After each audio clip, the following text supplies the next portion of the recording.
నిర్మల్ జిల్లా ఖానాపూర్లోని పాత ఎల్లాపూర్ వద్ద కుంగిన కాలువను చూసి సదర్మాట్ ఆయకట్టు రైతులు ఆవేదన వ్యక్తం చేశారు.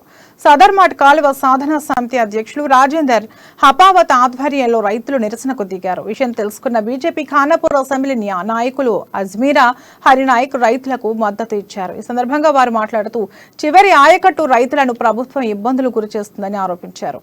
అధికార నిర్లక్ష్యంతో రైతులు తీవ్రంగా నష్టపోతున్నారని ఆయన ఫైర్ అయ్యారు. తాత్కాలిక మరమ్మతులు పనులు పూర్తి స్థాయిలో చేస్తున్న యాసంగి పంట తర్వాత శాశ్వత పనులు చేయాలని వారు డిమాండ్ చేశారు. ఈరోజు దౌర్భాగ్యం ఏంటంటే పాప మన ఎమ్మెల్యే గారికి, మన ఖానాపూర్ గౌరవ ఎమ్మెల్యే మన రేఖా నాయక్ గారికి ఒక్క రోజు ఆలస్యంగా నీళ్లు వదిలితే బాగుండేది. ఎందుకంటే పోయిన సంవత్సరము ఫలానా తేదీ నాడు 2002 నాడు వదిలిపెట్టినాము. 2003లో ఫలానా డేట్ నాడు మూడులో ఒక సంవత్సరం తర్వాత కట్ట తెగిందని చెప్పడానికి అవకాశం ఉండే. పాపం ఆమెకు తెలక తొందరపాటులో ఒకరోజు ముందే నీళ్లు వదిలిపెట్టడం జరిగింది. ఏంటంటే రైతులు దౌర్భాగ్యమైన పరిస్థితి అంటే రైతుల పక్షాన ఈ వరకు ఖానాపూర్లో జరిగిన ఈ 20 సంవత్సరాల్లో జరిగిన ఎమ్మెల్యేలు ఎవరు వచ్చినా కానీ రైతు అనే విషయాన్ని, రైతు సంగతి తెలవని, రైతు బాధ తెలవని ఎమ్మెల్యేలను మనం ఎలా ఎన్నుకోవడం జరిగింది.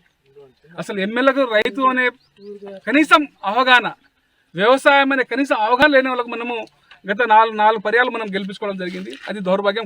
ఇవాళ సరే, ఇవాళ ఏదో చేస్తారు, ఇవాళ ఏదో చేస్తారు అనుకుంటే ఈరోజు దౌర్భాగ్యం ఏంటంటే పాప మన ఎమ్మెల్యే గారికి, మన ఖానాపూర్ గౌరవ ఎమ్మెల్యే మన రేఖా నాయక్ గారికి ఒక్క రోజు ఆలస్యంగా నీళ్లు వదిలితే బాగుండేది.